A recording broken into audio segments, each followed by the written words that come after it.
اگلی خبر کے لیے ناظرین ہم رخ کرتے ہیں امریکہ اور بھارت کا۔ ان دونوں ممالک کے تعلقات ہم جانتے ہیں کہ اس وقت کشیدگی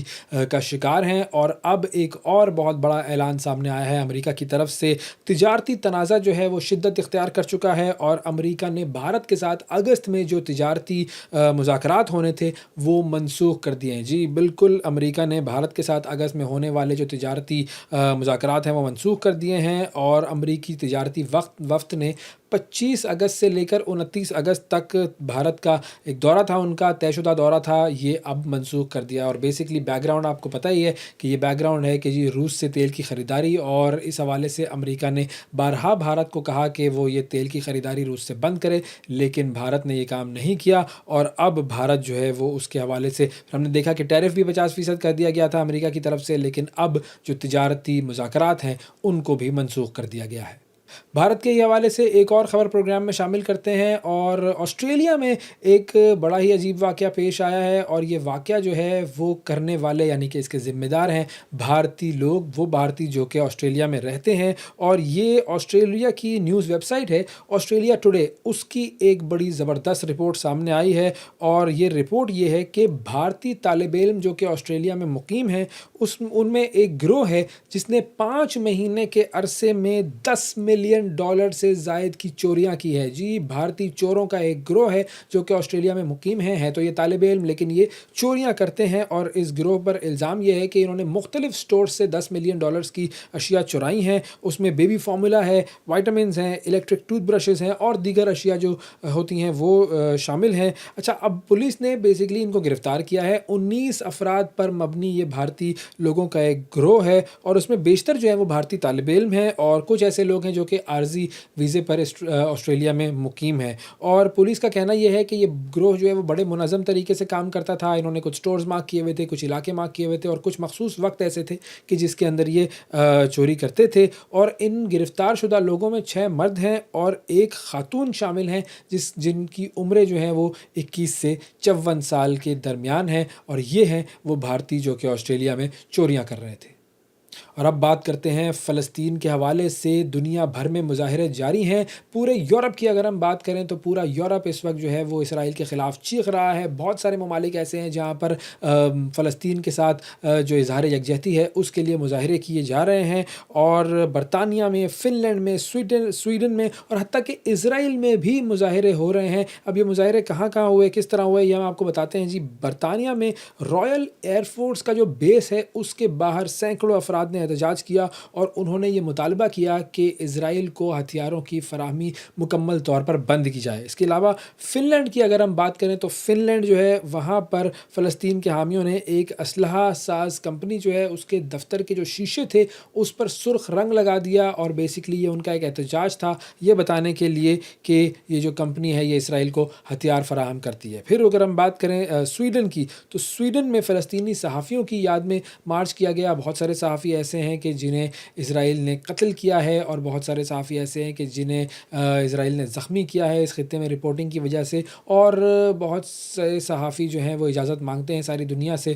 لیکن انہیں اجازت نہیں دی جاتی کہ وہ جائیں اور اس ایریا میں کوریج کریں۔ اچھا، اب اگر ہم اسرائیل کی بات کریں تو اسرائیل میں بھی اس وقت بہت زیادہ مظاہرے ہو رہے ہیں نیتنیاہو کے خلاف اور اسرائیلی حکومت کے خلاف، اور لوگ سڑکوں پر نکلے ہوئے ہیں، اور ان کا جو بیسک جو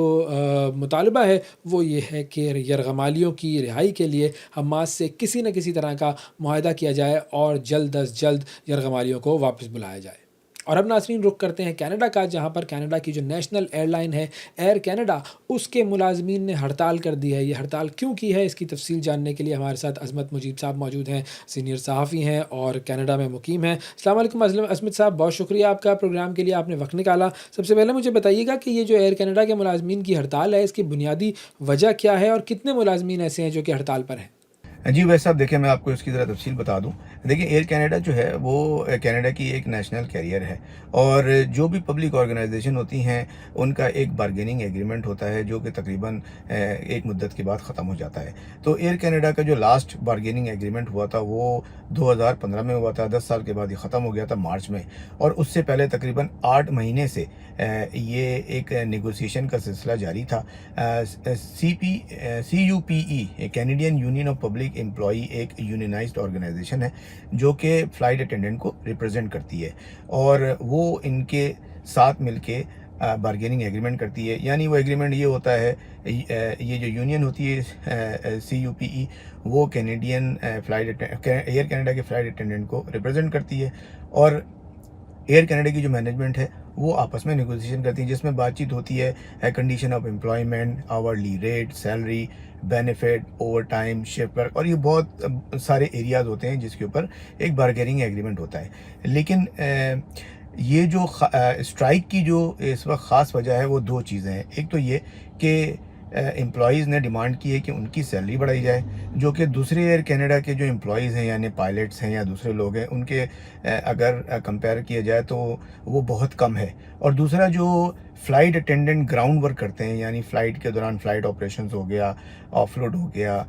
ٹیکسی ہو گیا، اس کے دوران جو وہ گراؤنڈ کے اوپر کام کرتے ہیں اس پہ ان کو سیلری نہیں دی جاتی، اس کا کوئی معاوضہ نہیں دیا جاتا. تو یہ ایک دو وجہ ہیں. اور آج یہ چونکہ سلسلہ 8 مہینے سے جاری تھا، یہ فیل ہو گیا. بارگیننگ ایگریمنٹ جو چل رہا تھا، ان کے مذاکرات ہو رہے تھے، تو تقریباً 10,000 جو فلائٹ اٹینڈنٹ ہیں وہ آج اسٹرائک پہ چلے گئے. اچھا، اور یہ جو ملازمین ہیں یہ کتنا اضافہ چاہتے ہیں اور حکومت کیا کہہ رہی ہے، وہ کتنا اضافہ کرے گی معاوضوں میں؟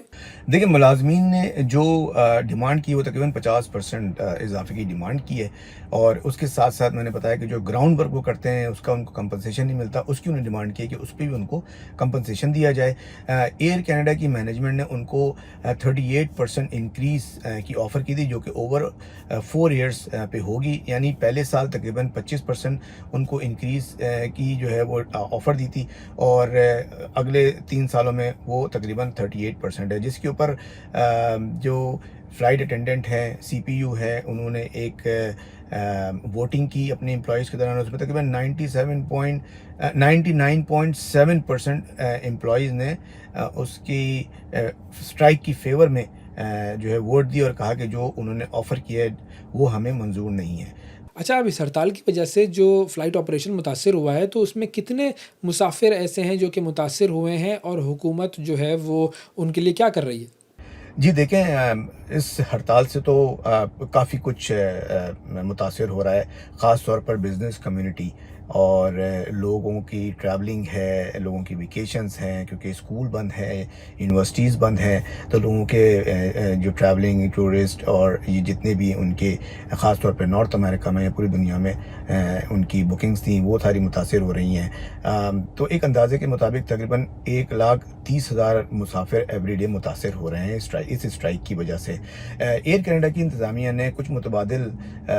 اس کا حل نکالا ہے، اور اپنے مسافروں کو وہ یہ آفر کر رہی ہے کہ جو نہیں ٹریول کر سکتے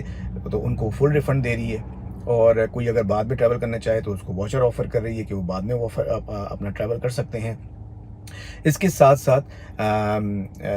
جو دوسری متبادل ایئر لائن ہے اس میں بھی وہ کوشش کر رہے ہیں کہ اپنے مسافروں کو اکوموڈیٹ کر سکیں. جیسے کہ اسٹار ایئر لائنز کے تحت ایئر کینیڈا کا کانٹریکٹ یونائٹیڈ ایئر ویز سے ہے، تو یونائٹیڈ ایئر ویز کے اپنے ہی پہلے مسافر جو ہیں ان کی بکنگ ہوئی بھی ہوگی، تو ان کی یہاں جو سیٹس ہیں وہ اتنی زیادہ اویلیبل نہیں ہیں. تو یہ کافی دشوار مرحلہ ہے ایئر کینیڈا کے لیے.